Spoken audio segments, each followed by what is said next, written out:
नमस्कार, जय Shri Ram. Hindustan law academy में आप सभी का स्वागत है। मैं हूं अजीत सिंह। हम लोग साक्ष्य अधिनियम पढ़ रहे थे और उसमें सेक्शन 5 तक हम लोगों ने पढ़ लिया था और आज हम लोग सेक्शन 6 से पढ़ेंगे रेस जेस्टे के बारे में। उसके पहले हम लोग सेक्शन 5 पढ़े थे जिसमें हम लोगों ने जाना था कि किन तथ्यों का साक्ष्य दिया जा सकता है। केवल विवादक और सुसंगत तथ्यों तक ही साक्ष्य को सीमित रखा गया है, किन्हीं अन्यों का साक्ष्य नहीं दिया जाएगा। ये सेक्शन 5 में हम लोगों ने पढ़ा था और आज उसके आगे हम लोग सेक्शन 6 पढ़ेंगे, धारा 6 पढ़ेंगे, रेस जेस्टे। रेस जेस्टे, रेस जेस्टे लैटिन भाषा का वर्ड है, लैटिन भाषा का वर्ड है जिसका अर्थ होता है जो काम किया गया, जो काम किया गया। रेस जेस्टे लैटिन भाषा का वर्ड है जिसका अर्थ होता है जो काम किया गया। तो धारा 6 में क्या बताया गया है? धारा 6 में बताया गया है कि ऐसे तथ्य जो विवादक ना होते हुए भी किसी विवादक तथ्य से उस प्रकार संसक्त हैं कि मानो एक ही समव्यवहार के भाग हैं, वे सुसंगत होंगे, चाहे वे उसी समय स्थान पर या भिन्न समय और स्थानों पर घटित हुए हों। कौन से तथ्य सुसंगत बताया गया है? तो 4 टाइप के तथ्य को सुसंगत बताया गया है सेक्शन 6 में। पहला बता रहा है कि वे तथ्य जो विवादक ना होते हुए भी, वे तथ्य जो विवादक ना होते हुए भी, ना होते हुए भी, वे तथ्य जो विवादक ना होते हुए भी। दूसरा पॉइंट क्या बताया गया है? विवादक तथ्य से उस प्रकार संसक्त हों, विवादक तथ्य से उस प्रकार संसक्त हों। किस प्रकार संसक्त हों? कि मानो एक ही समव्यवहार के भाग हैं, मानो एक ही समव्यवहार के भाग हैं। तो क्या होगा? तीसरे पॉइंट में बता के रखा है, तब ये सुसंगत होंगे, सुसंगत होंगे। चौथे पॉइंट में बता करके रखा है कि चाहे वे उसी समय स्थान पर, चाहे वे उसी समय स्थान पर या भिन्न समय और स्थानों पर घटित हुए हों, और स्थानों पर घटित हुए हों, घटित हुए हों। तो सेक्शन 6 में ये 4 पॉइंट बताया गया है। पहला पॉइंट कह रहा है कि वे तथ्य जो विवादक नहीं है, जो तथ्य विवादक नहीं है फिर भी विवादक तथ्य से इस प्रकार जुड़े हों कि लगे कि एक ही समव्यवहार के भाग हैं, वो सुसंगत होंगे, चाहे वे उसी समय स्थान पर या भिन्न समय और स्थानों पर घटित हुए हों। मतलब वे तथ्य जो विवादक नहीं हैं फिर भी विवादक तथ्य से उस प्रकार संसक्त हों कि मानो एक ही समव्यवहार के भाग हैं, वे सुसंगत होंगे, चाहे वे उसी समय स्थान पर या भिन्न समय और स्थानों पर घटित हुए हों, तो ये सुसंगत होंगे। मतलब एक ही समव्यवहार में जो भी कार्य किया जाएगा, जो भी कुछ बात कही जाएगी, वे सुसंगत होगी, चाहे वे उसी समय पर कही जाए या उसी समय पर की जाए या भिन्न समय और भिन्न स्थान पर कही या की जाए, वे सुसंगत होगी। मतलब कोई ऑफेंस कारित करने के लिए, कोई अपराध करने के लिए जो भी समव्यवहार किया जाएगा वे सारे समव्यवहार सुसंगत होंगे। जैसे एक व्यक्ति की हत्या कारित करने के लिए सबसे पहले एक गन खरीदी जाती है, फिर प्लान तैयार किया जाता है, फिर रेकी की जाती है उस व्यक्ति की और फाइनली गोली मार करके हत्या की जाती है। मतलब उसकी हत्या करने के लिए कितने समव्यवहार करने पड़े? गन खरीदना पड़ा, प्लान करना पड़ा, रेकी करनी पड़ी, ये सभी एक समव्यवहार के भाग होने के नाते सुसंगत हैं। मतलब स्पष्ट है कि एक ही समव्यवहार में जो भी काम किया जाएगा वे सुसंगत होंगे, यही धारा 6 में बताया गया है। एक समव्यवहार में जो भी काम किया जाएगा वे सुसंगत होंगे, चाहे वो विवादक तथ्य ना भी हों, किंतु अगर विवादक तथ्य से संसक्त हैं और ऐसा संसक्त हों कि वो एक ही समव्यवहार के भाग बन जाएं, तो वे सुसंगत होंगे, चाहे वो उसी समय स्थान पर या भिन्न समय और स्थानों पर घटित हुए हों। ठीक, ये धारा 6 की बात थी। इसमें 4 पॉइंट बताया गया है, वे तथ्य जो विवादक न होते हुए भी किसी विवादक तथ्य से उस प्रकार संसक्त हैं कि मानो एक ही समव्यवहार के भाग हैं, तो वे सुसंगत होंगे, चाहे वे उसी समय स्थान पर या भिन्न समय या भिन्न स्थानों पर घटित हुए हों। तो इसमें 4 दृष्टांत दिए गए हैं। 4 दृष्टांत दिए गए हैं। हम एक एक दृष्टांत को समझते हैं। आप लोग इसका स्क्रीनशॉट ले लीजिए। इसमें 4 दृष्टांत दिए गए हैं। चारों दृष्टांतों को हम लोग समझते हैं। पहला दृष्टांत क्या कहता है? पहला दृष्टांत कहता है कि खा को पीट करके मृत्यु कारित करने का अभियुक्त है। का और खा के पास खड़े हुए लोगों द्वारा जो भी घटना के समय या घटना के अल्पकाल पूर्व या अल्पकाल पश्चात जो भी कहा गया या किया गया, वे एक ही समव्यवहार के भाग होने के नाते सुसंगत होंगे। क्या कहा गया? ए बी को पीट कर मृत्यु कारित करने का अभियुक्त है। ए बी को पीटकर मृत्यु कारित करने का क्या है? अभियुक्त है। अभियुक्त है। तो क्या कह रहा है? ए और बी, ए या बी के पास जो भी लोग खड़े हैं, पास खड़े लोगों द्वारा कब? घटना के समय या इस घटना के अल्पकाल पूर्व या अल्पकाल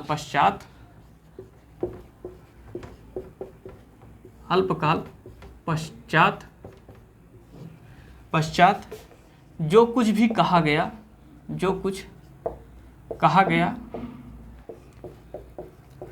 या किया गया, वे क्या होंगे? एक ही समव्यवहार के भाग होने के नाते सुसंगत होंगे। इसमें पहला दृष्टांत क्या कह रहा है कि ए बी को पीटकर मृत्यु कारित करने का अभियुक्त है। यानी ए अभियुक्त है बी को पीटकर मृत्यु कारित करने का। तो ए और बी के पास जो भी लोग खड़े थे, उन लोगों द्वारा घटना के समय या घटना के अल्पकाल पूर्व या अल्पकाल पश्चात जो कुछ भी कहा गया या किया गया, वे सारी बातें एक ही समव्यवहार में होने के नाते सुसंगत होंगी। ये पहला दृष्टांत था। इसी तरह से इसमें दूसरा भी दृष्टांत है, उसको हम लोग देख लेते हैं।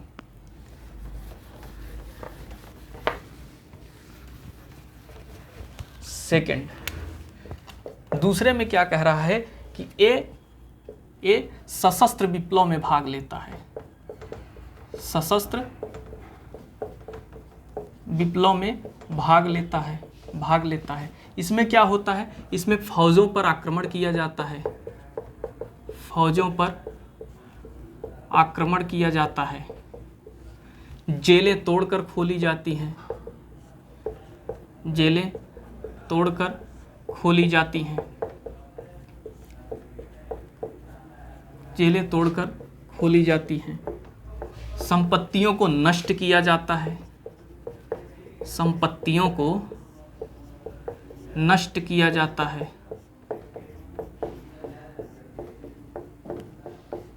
नष्ट किया जाता है। तो ये क्या होगा? ये भारत सरकार के विरुद्ध युद्ध करने का अभियुक्त होगा। भारत सरकार के विरुद्ध युद्ध करने का अभियुक्त होगा। और ये सारी घटनाएं एक ही समव्यवहार में होने के नाते सुसंगत होंगी, चाहे ए इन सब घटनाओं में शामिल हुआ हो या ना हुआ हो।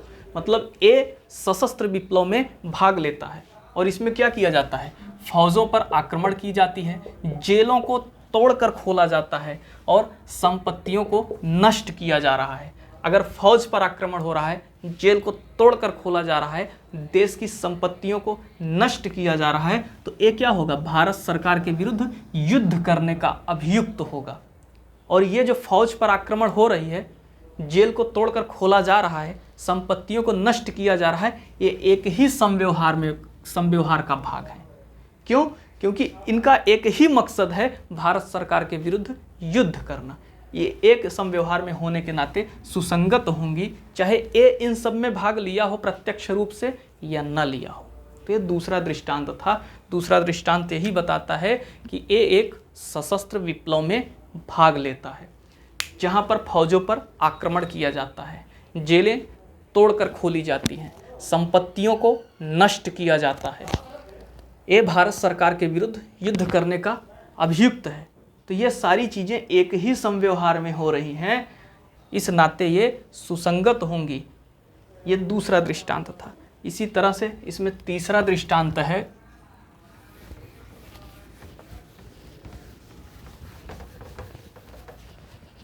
तीसरा दृष्टांत कहता है ए बी पर एक पत्र में कैसा पत्र है, पत्र व्यवहार का भाग है, पत्र व्यवहार का भाग है। इस पत्र में क्या है, अपमान लेख अंतर्विष्ट है, अपमान लेख अंतर्विष्ट है। इस अपमान लेख के आधार पर बी पर वाद लाता है। मतलब ए एक पत्र में अपमान लेख अंतर्विष्ट होने के कारण बी पर वाद लाता है। ठीक, या इसको इस तरह से भी हम लोग समझ सकते हैं, ए एक पत्र के आधार पर, पत्र के आधार पर जिसमें अपमान लेख अंतर्विष्ट है, अपमान लेख अंतर्विष्ट है के आधार पर बी पर वाद लाता है। ए एक पत्र जो पत्र व्यवहार का भाग है, पत्र व्यवहार का भाग है, के आधार पर जिसमें अपमान लेख अंतर्विष्ट है, बी पर वाद लाता है, बी पर वाद लाता है। तो ए और बी के मध्य जितने भी पत्र व्यवहार हुए हैं, उन पत्र व्यवहारों के सभी पत्र क्या होंगे, सुसंगत होंगे, चाहे उसमें अपमान लेख अंतर्विष्ट हो या ना हो, चाहे उसमें अपमान लेख अंतर्विष्ट हो या ना हो। मतलब ए है एक पत्र के आधार पर, पत्र कैसा है, ऐसा पत्र है जिसमें अपमान लेख अंतर्विष्ट है, अपमान लेख लिखा गया है, उसके आधार पर बी पर वाद लाता है। तो ए और बी के मध्य जितने भी पत्र व्यवहार हुए हैं, उन पत्र व्यवहारों के सभी पत्र सुसंगत होंगे, चाहे उसमें अपमान लेख अंतर्विष्ट हो या ना हो। जो भी ए और बी के मध्य पत्र हुए हैं, लेटर भेजे गए हैं, वो सभी लेटर सुसंगत होंगे, चाहे अपमान लेख लिखे गए हों उस लेटर में या न लिखे गए हों। यही तीसरा दृष्टांत बताता है। तीसरे दृष्टांत में क्या था कि ए एक पत्र में अंतर्विष्ट अपमान लेख के आधार पर, पत्र में अंतर्विष्ट अपमान लेख के आधार पर बी पर वाद लाता है, बी पर वाद लाता है। तो ए और बी के मध्य जो भी पत्र व्यवहार हुए हैं, उन पत्र व्यवहारों के सभी पत्र सुसंगत होंगे, चाहे उसमें अपमान लेख अंतर्विष्ट हो या ना हो। ये तीसरा दृष्टांत था। इसी तरह से चौथा दृष्टांत है,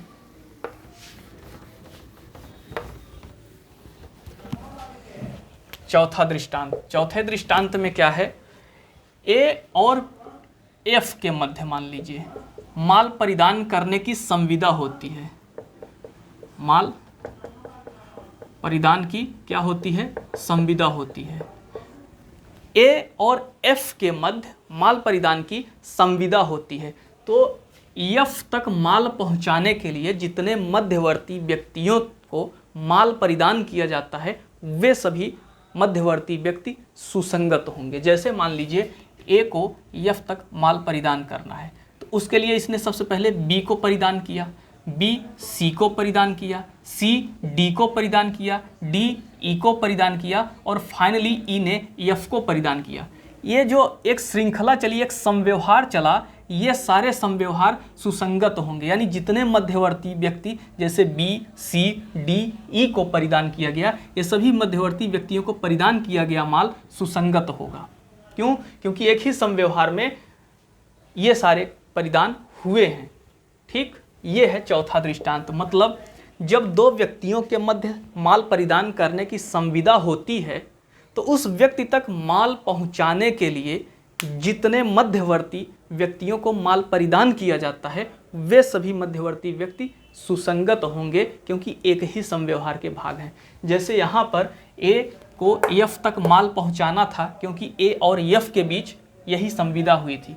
तो एफ तक माल पहुंचाने के लिए जितने व्यक्तियों को इसने माल परिधान किया ये सभी सुसंगत होंगे। ये चौथा दृष्टांत इसका था। इस तरह से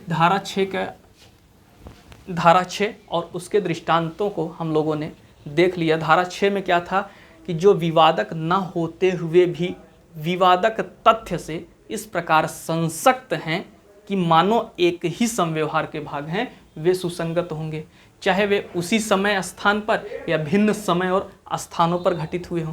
फिर इसमें 4 दृष्टांत था। पहला दृष्टांत ये कह रहा था कि बी को पीट कर हत्या कारित करने का ए अभियुक्त है। तो ए या बी के पास खड़े लोगों द्वारा जो कुछ भी घटना के समय या घटना के अल्पकाल पूर्व या अल्पकाल पश्चात कहा गया या किया गया वे सुसंगत होंगे। दूसरा दृष्टांत क्या था? ए एक सशस्त्र विप्लव में भाग लेता है। क्या होता है उस सशस्त्र विप्लव में? फौजों पर आक्रमण किया जाता है, जेलें तोड़कर खोली जाती हैं, संपत्तियों को नष्ट किया जाता है। ए भारत सरकार के विरुद्ध युद्ध करने का अभियुक्त है। तो ये जो श्रृंखला हो रही है, भारत सरकार के विरुद्ध युद्ध करने के लिए जितने समव्यवहार करने पड़े, चाहे फौजों पर आक्रमण करना पड़ा, चाहे जेल को तोड़कर खोलना पड़ा, चाहे संपत्तियों को नष्ट करना पड़ा, ये एक ही समव्यवहार के भाग हैं। इस नाते ये सब सुसंगत हैं। तीसरा क्या था? ए एक पत्र में अंतर्विष्ट अपमान लेख के आधार पर बी पर वाद लाता है। तो ए और बी के मध्य जितने भी पत्र व्यवहार हुए हैं उन पत्र व्यवहार के सभी पत्र सुसंगत होंगे, चाहे उसमें अपमान लेख अंतर्विष्ट हुआ हो या ना हुआ हो। चौथा दृष्टांत क्या था? दो व्यक्तियों के मध्य अगर माल परिधान करने के लिए संविदा होती है तो माल परिधान करने के लिए जितने मध्यवर्ती व्यक्तियों को माल परिधान किया जाता है वे सभी मध्यवर्ती व्यक्ति सुसंगत होंगे, क्योंकि एक ही समव्यवहार में माल परिधान किया जा रहा है कि उस व्यक्ति तक माल पहुंच सके। ये 4 दृष्टांत थे। अब इसमें कुछ इम्पॉर्टेंट पॉइंट हैं जो एग्ज़ाम के दृष्टिकोण से महत्वपूर्ण हैं, एग्ज़ाम में पूछी जाती हैं, उसको हम लोग समझ लेते हैं। तो एक केस है, सबसे पहले जान लीजिए कि जो धारा 32 में, धारा 32 का 1 जिसे मृत्युकालिक कथन कहते हैं, मृत्युकालिक कथन, इसमें क्या होता है? मृत्युकालिक कथन में कोई व्यक्ति अपने मृत्यु के कारणों को बता करके मर जाता है तो वो ग्राह्य हो जाता है।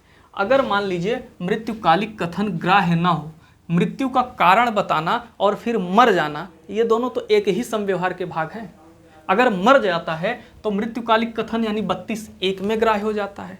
और मान लीजिए किसी कारणवश वो 32(1) में ना ग्राह्य हो तो क्या वो व्यर्थ हो जाएगा? तो नहीं, वो व्यर्थ नहीं होगा, फिर वो धारा 6 में ग्राह्य हो जाएगा, ग्राह्य हो जाएगा। एक बार फिर से इस पॉइंट पर आप लोग ध्यान दीजिए कि धारा 32(1) में मृत्युकालिक कथन टाइम डिक्लेरेशन बताया गया है। मतलब व्यक्ति अपने मृत्यु के कारणों को बता करके मर जाता है तो धारा 32(1) के अंतर्गत उसका वो कथन ग्राह्य हो जाएगा। और मान लीजिए किसी कंडीशन बस उसका ये कथन धारा 32(1) में ग्राह्य ना हो, तो फिर क्या उसका कथन व्यर्थ हो जाएगा? तो नहीं, उसका कथन व्यर्थ नहीं होगा, उसका कथन फिर धारा 6 में ग्राह्य हो जाएगा। कहाँ पे ऐसा कर दिया गया? तो ऐसा किया गया सी नारायण वर्सेस केरल राज्य। इसमें क्या था? इसमें एक पति था, वो अपनी पत्नी से यह कह करके गया कि मैं लंच टाइम में आऊँगा। पति ऑफिस जा रहा था और अपनी पत्नी से कहा कि मैं लंच टाइम में आऊँगा, किंतु ऑफिस में गोली चल गई और उस गोली में वो मारा गया। तो क्या उसका ये कथन कि मैं लंच टाइम में आऊँगा 32(1) के अंतर्गत ग्राह्य होगा? तो उसका ये कथन 32(1) के अंतर्गत ग्राह्य नहीं होगा, क्योंकि दृष्टांत का के अकॉर्डिंग कि अल्प समय पूर्व या अल्प समय पश्चात जो भी बातें कही जाएंगी वो धारा 6 के अंतर्गत सुसंगत होंगी। वहाँ वो मृत्यु के अल्पकाल पूर्व अपनी पत्नी से कहा था कि मैं लंच में आऊँगा, इसलिए धारा 6 के दृष्टांत का से इसका तथ्य मिलता जुलता है, इसलिए ये धारा 6 में सुसंगत होगा, ना कि 32(1) में। ऐसा सी नारायण वर्सेस केरल राज्य में कहा गया। क्या था इसमें? पति ऑफिस जाते टाइम पत्नी से कहा कि लंच टाइम में आऊँगा, किंतु ऑफिस में गोली चली, उसमें पति मर गया। तो विवाद ये हुआ कि उसका ये कथन कि मैं लंच टाइम में वापस आऊँगा 32(1) में सुसंगत माना जाए, डाइंग डिक्लेरेशन के रूप में माना जाए, कि धारा 6 रेस जेस्टे के रूप में माना जाए। तो सी नारायण बनाम केरल राज्य के मामले में सर्वोच्च न्यायालय ने कहा कि यह धारा 6 के अंतर्गत सुसंगत है, क्योंकि इसके तथ्य दृष्टांत का से मिलते हैं, क्योंकि पास खड़े हुए लोगों द्वारा जो भी घटना के समय, घटना के अल्पकाल पूर्व या अल्पकाल पश्चात जो भी कहा जाएगा वो एक ही संव्यवहार का भाग होगा। पति का मृत्यु के कुछ टाइम पहले जो कुछ भी अपनी पत्नी से कहा गया वो अल्पकाल पूर्व कहा गया था, इस नाते वो 6 में सुसंगत होगा। ये सी नारायण बनाम केरल राज्य में कहा गया। ये पहला केस था। दूसरा एक और केस है। अगर मान लीजिए कि कोई व्यक्ति अपने मृत्युकालिक कथन करता है और मरता नहीं है, जीवित हो जाता है। मृत्युकालिक कथन के लिए ये आवश्यक है कि वो कथन करने के पश्चात मर जाए तो 32(1) में सुसंगत होगा। अगर जीवित हो जाए तो क्या उसका कथन व्यर्थ हो जाएगा? तो व्यर्थ नहीं होगा, उसका कथन भी धारा 6 में सुसंगत होगा। ऐसा किस केस में कहा गया? थर्ड अपर सत्र न्यायाधीश गुंटूर वर्सेस जीवी राव। इसमें क्या कहा गया? इसमें कहा गया कि यदि कोई व्यक्ति मृत्युकालिक कथन करके जीवित रह जाता है तो उसका वह कथन धारा 6 में सुसंगत होगा। मतलब क्या कहा गया? मृत्युकालिक कथन करने के पश्चात क्या हो जाए? जीवित बच जाए तो क्या होगा? तो धारा 6 में सुसंगत होगा। ये इंपॉर्टेंट केस है। ये पूछा जाता है कि मृत्युकालिक कथन करने के पश्चात अगर व्यक्ति ना मरे तो उसका वो कथन क्या व्यर्थ हो जाएगा? तो व्यर्थ नहीं होगा, धारा 6 में सुसंगत होगा। ऐसा किस केस में कहा गया? थर्ड अपर सत्र न्यायाधीश गुंटूर वर्सेस जीवी राव के केस में कहा गया। ठीक, ये 2 केस थे धारा 32(1) और 6 को फर्क बताने वाले। अब हम लोग आगे बढ़ते हैं, धारा 6 के इम्पॉर्टेंट केस को पढ़ लेते हैं। ये केस जो था ये 32(1) यानी मृत्युकालिक कथन और धारा 6 में फर्क को बता रहा था। अब हम लोग इम्पॉर्टेंट केस पढ़ लेते हैं, धारा 6 से संबंधित जो भी इम्पॉर्टेंट केस हैं उसको देख लेते हैं। पहला केस इसमें क्या है? पहला केस है आर बनाम फोस्टर। इस आर बनाम फोस्टर में क्या होता है? इसमें एक व्यक्ति है ए, इसको किसी कार ने टक्कर मार देता है। कार क्या करती है? टक्कर मार देती है। और एक व्यक्ति है बी, ये कार को तेजी से भागते हुए देखती है, तेजी से भागते हुए ये देखता है, भागते हुए देखता है। इसमें क्या था कि एक व्यक्ति ए था, उसको एक कार ने टक्कर मार दिया और दूसरा व्यक्ति बी उस कार को तेजी से भागते हुए देखा। उसके पश्चात ए के चिल्लाने की आवाज़ सुना और उस आवाज़ को सुनने के बाद ए के पास गया और ए से पूछा कि क्या हुआ, तो ए ने बताया कि मुझे कार ने टक्कर मार दिया। तो इसमें जो ए ने इसको बताया कि एक कार ने टक्कर मार दिया, इसे सुसंगत माना गया, सुसंगत माना गया। क्यों माना गया?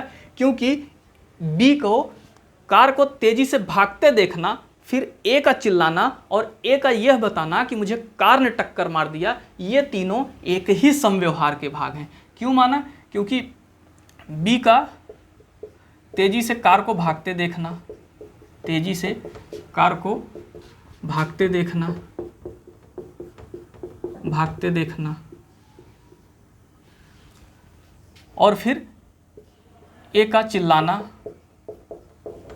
ए का चिल्लाना और ए का बताना। क्या बताया था ये? कि कार ने टक्कर मार दिया, कार ने टक्कर मार दिया।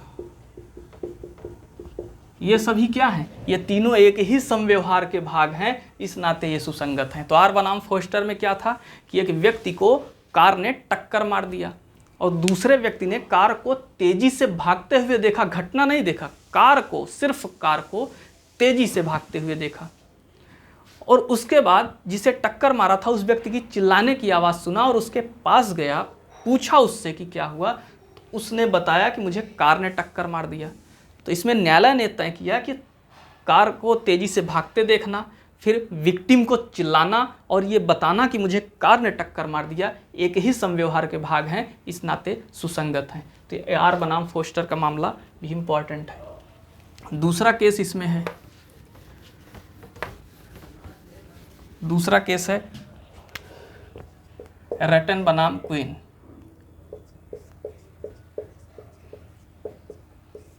इस मामले में क्या होता है कि एक स्त्री जो ऑपरेटर को घबराते हुए फ़ोन मिलाती है और ऑपरेटर से कहती है कि पुलिस को मिलाओ। ऑपरेटर कुछ कर पाती तभी उसने अपना पता बोल दिया और फ़ोन कट हो गया। उसके बताए हुए पते पर 10 मिनट के अंदर पुलिस पहुंची तो उसकी लाश मिली। उसकी हत्या का आरोप उसके पति पर लगा। उसके पति का ये तर्क था कि गोली दुर्घटनावश चल गई। न्यायालय ने ये तय किया कि ये दुर्घटनावश गोली नहीं चली है, क्योंकि कोई व्यक्ति स्वप्न में भी यह नहीं सोच सकता कि मेरे साथ दुर्घटना होने वाली है और दुर्घटना होने के पहले पुलिस बुला ली जाए। इससे स्पष्ट होता है कि उसकी घटना साशय थी, आशयित थी, ना कि दुर्घटनावश थी। उस स्त्री का घबराहट भरे आवाज़ों में ऑपरेटर को फ़ोन मिलाना, पुलिस की मदद मांगना, पुलिस का वहां आना, उसकी लाश पाया जाना, ये एक ही समव्यवहार के भाग होने के नाते सुसंगत है। अगर उसकी मृत्यु दुर्घटनावश हुई होती तो घबराकर दुर्घटना के पहले ही पुलिस को क्यों बुलाती? इसलिए ये सुसंगत है, रैटन बनाम क्वीन का मामला। तीसरा मामला इसमें है आर बनाम वेडिंग फील्ड, आर बनाम वेडिंग फील्ड। इसमें क्या था? एक महिला जिसका गला कटा हुआ था, वो कमरे से चिल्लाते हुए बाहर आई कि देखो मेरी प्यारी चाची, वेडिंग फील्ड ने मेरी क्या हाल की है। इस मामले में न्यायाधीश महोदय ने कहा कि ये धारा 6 में सुसंगत नहीं है, क्योंकि जिस टाइम उसका गला काटा जा रहा था उस टाइम वो चिल्लाती, मदद के लिए गुहार लगाती, तब तो सुसंगत होता, और गला कट जाने के बाद वो चिल्लाई, इसलिए ये एक समव्यवहार का भाग नहीं है और सुसंगत नहीं है। हालांकि इस निर्णय का बहुत आलोचना भी हुई थी। क्यों? क्योंकि ये कहा गया कि इस निर्णय में इस रेस जेस्टे के नियम को बहुत कठोरता से लागू किया गया। और एक चौथा केस है आर्यम मलकानी, आर्यम मलकानी वर्सेस महाराष्ट्र राज्य।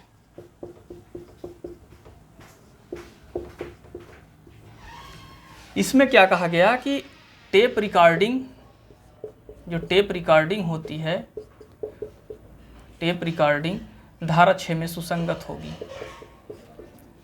6 में सुसंगत होगी, अर्थात टेप रिकॉर्डिंग भी एक रेजिस्टिव होगा। ये इम्पॉर्टेंट है, ये पूछा जाता है हर एक एग्जामों में, प्री में पूछा जाता है कि यार यह मलकानी का केस किससे संबंधित है, तो टेप रिकॉर्डिंग से संबंधित है। दूसरा, इस प्रकार से भी पूछा जाता है कि टेप रिकॉर्डिंग किस धारा के अंतर्गत सुसंगत है, तो धारा 6 के अंतर्गत सुसंगत है। तो ये 4 केस इसमें थे, आर बनाम फोस्टर, रैटन बनाम क्वीन, आर बनाम वेडिंगफील्ड और R M Malkani versus state of Maharashtra. इस तरह से ये धारा 6 का केस हो गया। इस धारा 6 की आलोचनाएं भी हुई हैं, क्योंकि ये अनिश्चित है नियम कि कितने अल्पकाल पूर्व समय माना जाएगा, कितने अल्पकाल समय पश्चात माना जाएगा। फिक्स टाइम नहीं है कि इतने टाइम पूर्व कोई घटना को ही सुसंगत माना जाएगा या इतने टाइम पश्चात की बात या घटना को सुसंगत माना जाएगा।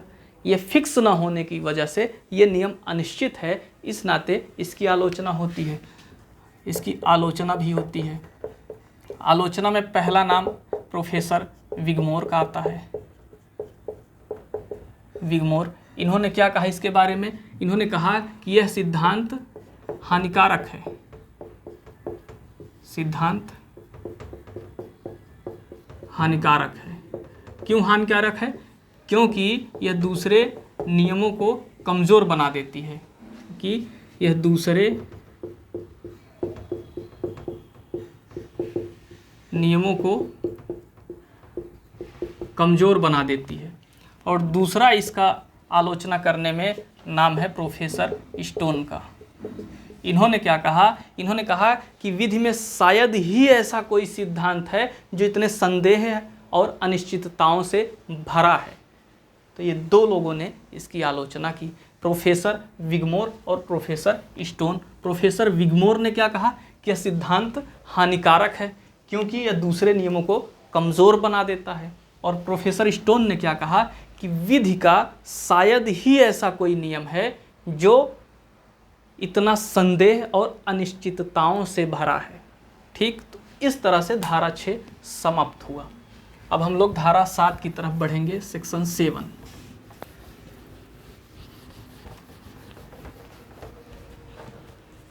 सेक्शन 7, सेक्शन 7 में क्या है? सेक्शन 7 में क्या है कि वे तथ्य सुसंगत होंगे जो किसी विवादक या सुसंगत तथ्य के निकटवर्ती हैं या विवादक या सुसंगत तथ्यों के प्रसंग, हेतुक या परिणाम हैं या ऐसी वस्तु स्थिति को गठित करते हैं जिनसे विवादक या सुसंगत तथ्य घटित हुए हों। धारा 7 में क्या कह रहा है? प्रसंग, हेतुक, परिणाम जो विवादक तथ्य के, विवादक तथ्य के प्रसंग हैं, हेतुक हैं, परिणाम है, ये क्या होंगे? सुसंगत होंगे। ये धारा 7 में बताया। और क्या बताया धारा 7 में? वे तथ्य सुसंगत होंगे, वे तथ्य सुसंगत होंगे, सुसंगत होंगे। कौन से तथ्य सुसंगत होंगे? जो विवादक तथ्य या सुसंगत तथ्य के निकटवर्ती हैं। किसके निकटवर्ती हैं? विवादक तथ्य के या सुसंगत तथ्य के निकटवर्ती हैं, निकटवर्ती हैं। और कौन से तथ्य सुसंगत होंगे?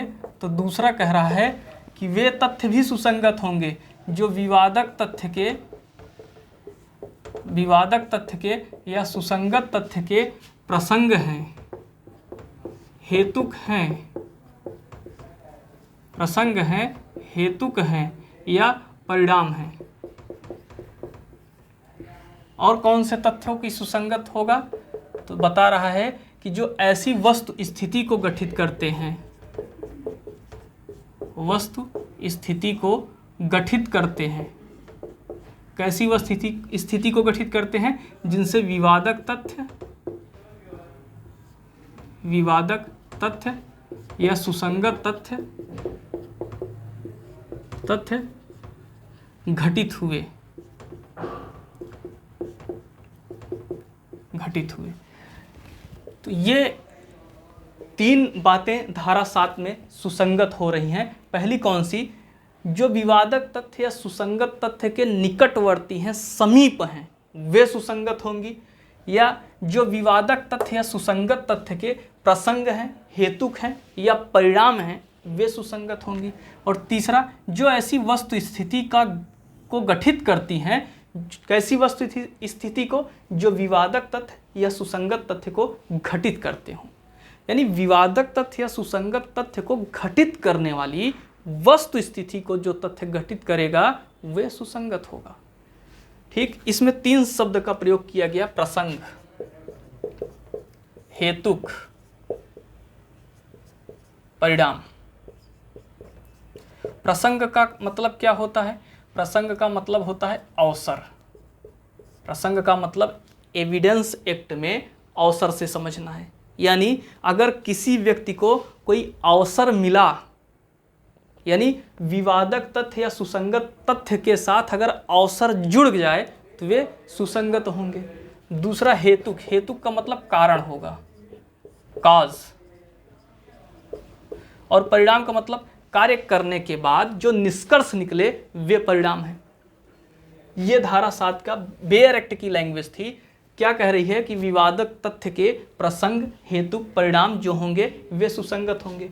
मतलब वे तथ्य सुसंगत होंगे जो विवादक तथ्य या सुसंगत तथ्य के निकटवर्ती हैं, या विवादक तथ्य या सुसंगत तथ्य के प्रसंग, हेतुक या परिणाम हैं, या ऐसी वस्तु स्थिति को गठित करते हैं जिनसे विवादक तथ्य या सुसंगत तथ्य घटित हुए।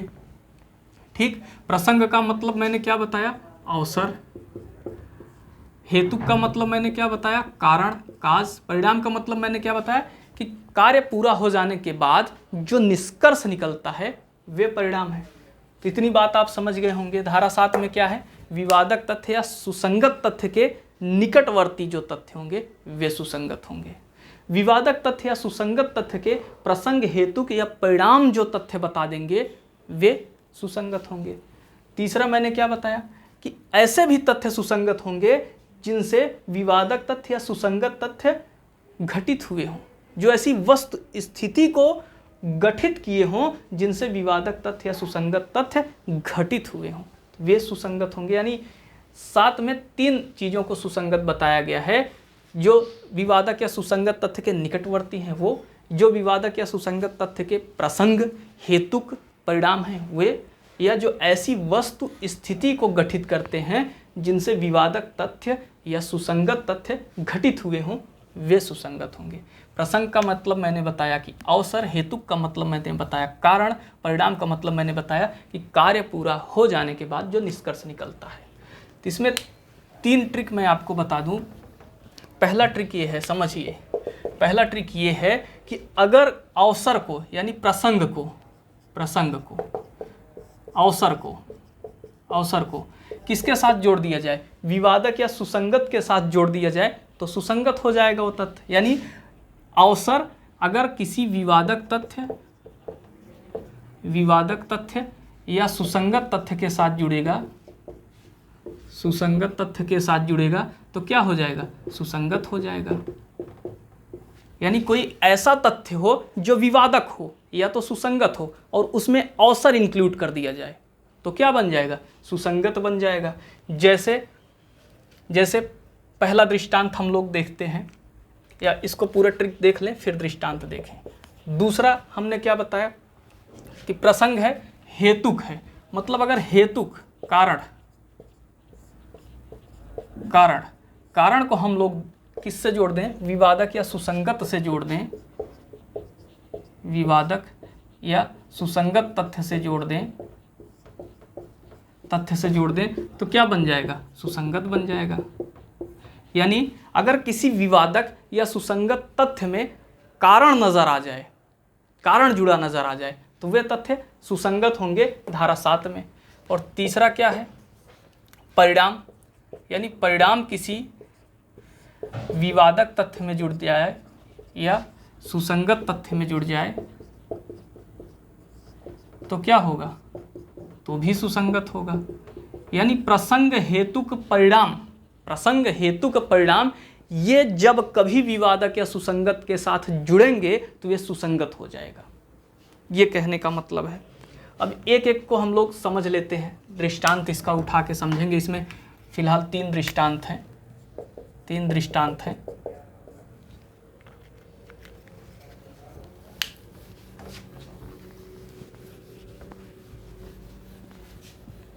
अब इसको एक एक को हम लोग उठा के समझ लेते हैं।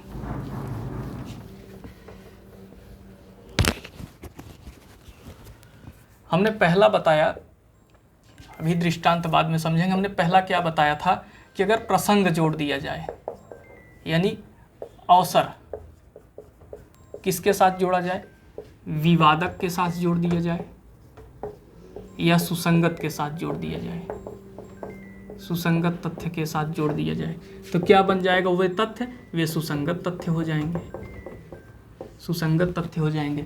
जैसे हम लोग समझते हैं कि मान लीजिए ए और बी, एक प्रश्न है, मान लीजिए कि क्या सी ने बी का रेप और मर्डर किया। अब ये जो तथ्य है, क्या सी ने बी का रेप और मर्डर किया, ये तथ्य कैसा है, विवादक है। क्योंकि अगर एक तथ्य हो और वे जांच और अन्वेषण का विषय हो तो विवादक होंगे। यहाँ पे रेप और मर्डर किया कि नहीं किया, ये जांच और अन्वेषण का विषय है। तो ये कौन सा तथ्य हो गया, विवादक तथ्य। अगर इस विवादक तथ्य के साथ हम लोग अवसर जोड़ दें, प्रसंग जोड़ दें, तो क्या हो जाएगा, ये सुसंगत हो जाएगा। जोड़ते हैं कैसे, ए और बी दोनों भाई बहन थे, ए और बी दोनों भाई बहन थे। ए डेली दुकान पे जाया करता था तो अपनी बहन बी को साथ में लेकर जाता था। एक दिन बी की तबीयत, यानी उसकी बहन की तबीयत खराब हो गई थी, तो ए अकेले दुकान पे चला गया और बी घर में अकेली थी।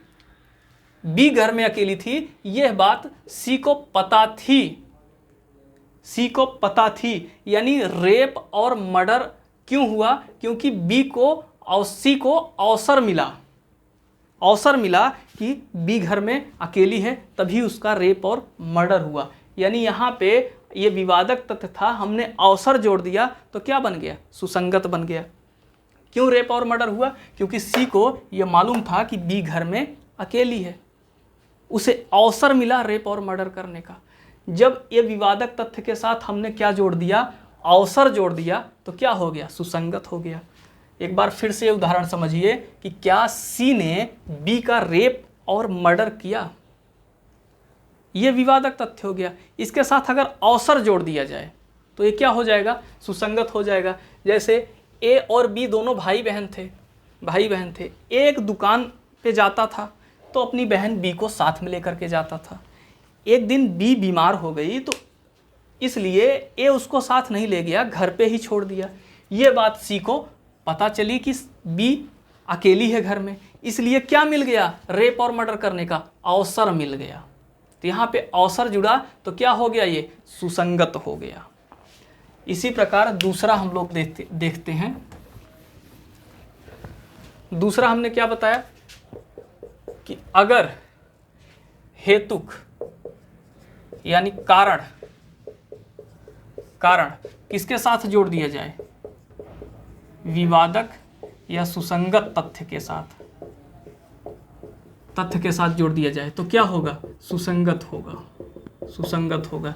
जैसे दृष्टांत पहला देखिए, दृष्टांत पहला, इस पहले दृष्टांत में क्या है कि क्या ए ने बी को लूटा, क्या ए ने बी को लूटा, क्या ए ने बी को लूटा। ये कैसा तथ्य है, क्या ए ने बी को लूटा, ये तो विवादक तथ्य है, क्योंकि लूटा कि नहीं लूटा इसको जानने के लिए जांच अन्वेषण करना पड़ेगा। तो जिस तथ्य को जानने के लिए, यानी जिस तथ्य के लिए जांच या अन्वेषण की आवश्यकता हो, वे विवादक होते हैं। तो क्या ए ने बी को लूटा, ये विवादक तथ्य है। अब इस विवादक तथ्य के साथ अगर कारण जुड़ जाए, हेतुक जुड़ जाए, तो ये क्या हो जाएगा, सुसंगत हो जाएगा। जैसे क्या ए ने बी को लूटा, तो बी अपने कब्जे में कुछ धन लेकर मेले में गया था। बी क्या किया था, अपने कब्जे में धन लेकर मेले में गया था, मेले में गया था और लूट के थोड़ी देर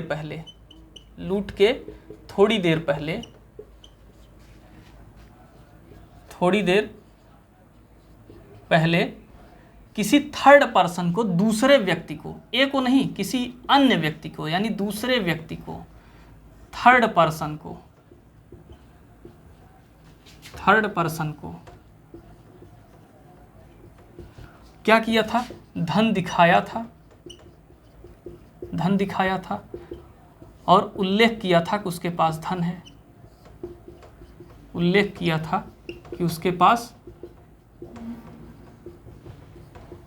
है,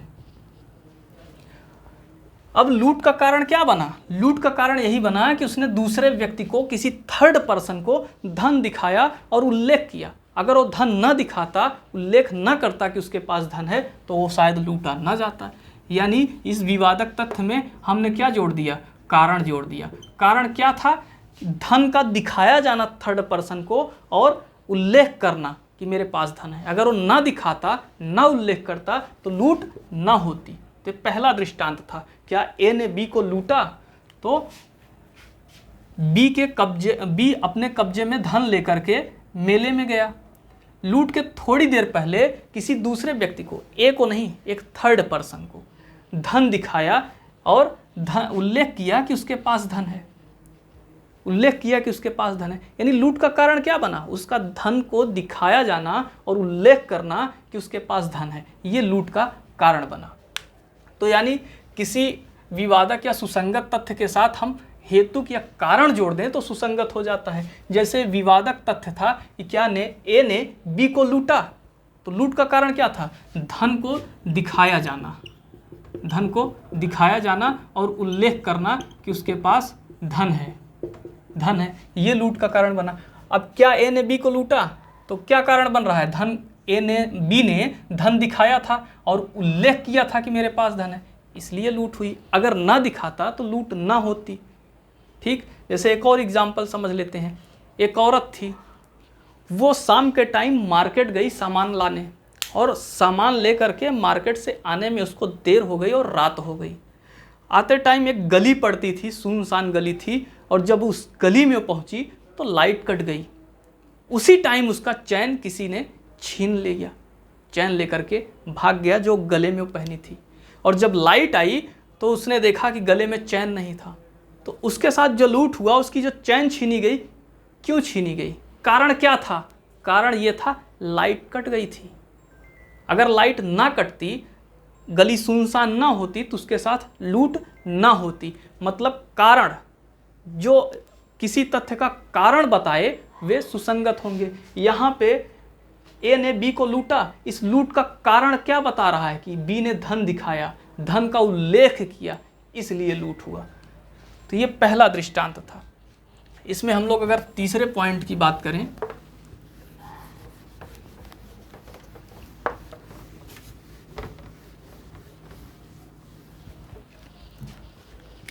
थर्ड पॉइंट क्या था, अगर किसी परिणाम को किसके साथ जोड़ दिया जाए, विवादक या सुसंगत तथ्य के साथ जोड़ दिया जाए, तो क्या हो जाएगा, वो सुसंगत हो जाएगा।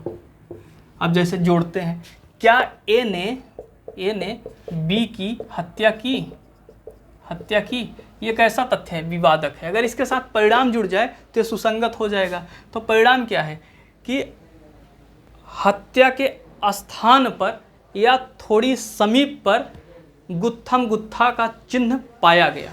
हत्या के स्थान पर, यह दृष्टांत दूसरा है। क्या ए ने बी की हत्या की, तो हत्या के स्थान पर या समीप गुत्थम गुत्था से बने चिन्ह पाए गए,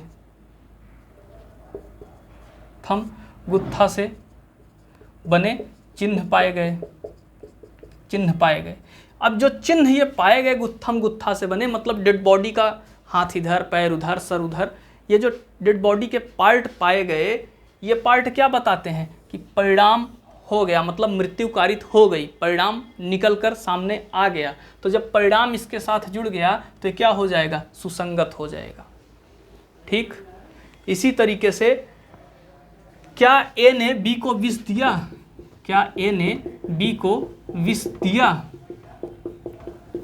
क्या ए ने बी को विष दिया, तो विष से उत्पन्न होने वाले लक्षणों से पूर्व, विष से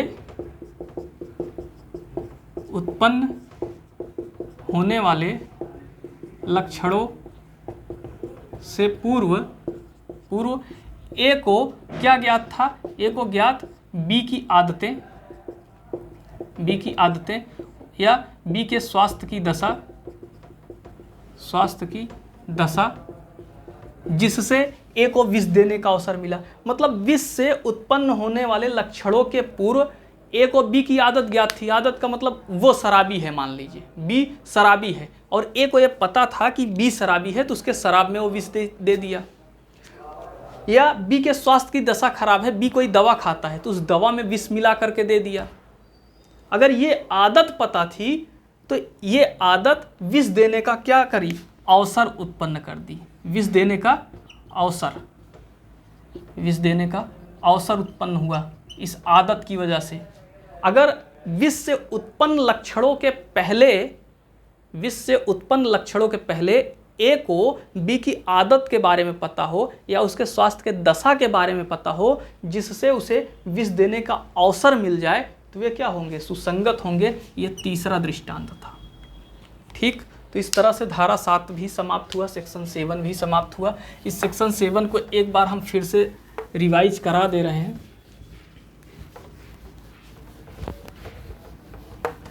हमने सेक्शन 7 में यही बताया कि वे तथ्य सुसंगत होंगे, वे तथ्य सुसंगत होंगे। कौन से तथ्य सुसंगत होंगे, जो किसी विवादक तथ्य या सुसंगत तथ्य के निकटवर्ती हैं, जो विवादक तथ्य या सुसंगत तथ्य के निकटवर्ती हैं, निकटवर्ती हैं। दूसरा हमने क्या बताया, क्या सुसंगत होंगे, जो विवादक तथ्य या सुसंगत तथ्य के प्रसंग होंगे, हेतुक होंगे, हेतुक होंगे या परिणाम होंगे। तीसरा हमने क्या बताया था, सुसंगत होगा, जो ऐसी वस्तु स्थिति को गठित करते हैं, स्थिति को गठित करते हैं, कैसी वस्तु स्थिति को, जिनसे विवादक तथ्य या सुसंगत तथ्य घटित हुए हों।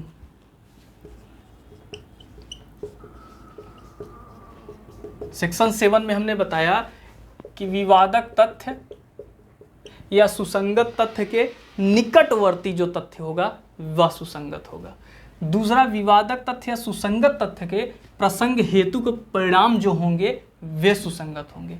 तीसरा हमने बताया कि विवादक तथ्य ऐसी वस्तु स्थिति को गठित करते हों जिनसे विवादक तथ्य या सुसंगत तथ्य घटित हुए हों।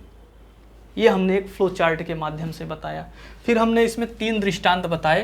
पहला दृष्टांत क्या था, क्या ए ने बी को लूटा, बी को लूटा तो बी अपने कब्जे में धन लेकर मेले में गया था, धन लेकर मेले में गया और लूट के थोड़ी देर पहले एक थर्ड पर्सन को, दूसरे व्यक्ति को धन दिखाया था और उल्लेख किया था कि उसके पास धन है।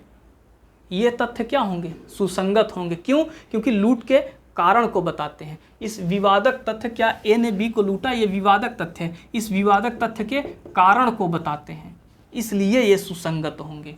तो क्या ए ने बी को लूटा, तो बी अपने कब्जे में धन लेकर मेले में गया था और लूट के थोड़ी देर पहले किसी थर्ड पर्सन को, किसी दूसरे व्यक्ति को धन दिखाया था और उल्लेख किया था कि उसके पास धन है। तो ये तथ्य क्या होंगे? सुसंगत होंगे। क्यों? क्योंकि ये विवादक तथ्य के कारण को बता रहे हैं, लूट के कारण को बता रहे हैं, और जो कारण को बताए वे धारा 7 के अंतर्गत सुसंगत होगा। दूसरा दृष्टांत हम लोग इसमें देखे थे। दूसरा क्या था? क्या ए ने बी की हत्या की? तो हत्या के स्थल पर, यानी घटना स्थल पर या उसके समीप गुत्थम गुत्था से बने चिन्ह पाए गए, यह तथ्य सुसंगत होंगे। मतलब हत्या का परिणाम निकल कर आया, बॉडी का पार्ट, हाथ पैर, ये सब गुत्थम गुत्था से जो बने चिन्ह पाए गए, इससे क्या निकल के आ रहा है कि यहाँ पर हत्या हुई होगी, मतलब परिणाम निकल कर के आया। तो ये विवादक तथ्य का परिणाम बता रहा है, क्या हत्या की, इसका परिणाम बता रहा है, और जो परिणाम बताएगा वे धारा 7 में सुसंगत होंगे। और तीसरा दृष्टांत हम लोगों ने क्या देखा था कि क्या ए ने बी को विष दिया। तो विष से उत्पन्न होने वाले लक्षणों से पूर्व ए को क्या ज्ञात थी? ए को बी की आदतें ज्ञात थी और बी के स्वास्थ्य की दशा ज्ञात थी, जिससे ए को विष देने का अवसर मिला। बी की आदतें, मान लीजिए शराबी है तो शराब में विष देने का अवसर मिल गया। बी के स्वास्थ्य की दशा, मान लीजिए कोई दवा पीता है, दवा खाता है, तो उस दवा में विष देने का अवसर मिला। तो जो तथ्य अवसर, विवादक तथ्य के अवसर को बताएं, वे भी धारा 7 में सुसंगत होंगे। मतलब धारा 7 में कौन कौन से सुसंगत होंगे? जो प्रसंग को बताएं, हेतुक को बताएं और परिणाम को बताएं। प्रसंग का मतलब अवसर, जो अवसर को बताएं, किसी विवादक तथ्य के अवसर को बताएं। जैसे यहाँ पर तीसरा दृष्टांत, जहर देने का अवसर उसको क्यों मिला? क्योंकि उसको बी की आदतों के बारे में पता था, बी के स्वास्थ्य के बारे में पता था, इसलिए उसको जहर देने का अवसर मिल गया। जो विवादक तथ्य के हेतुक को बताएं, कारण को बताएं, वे सुसंगत होंगे।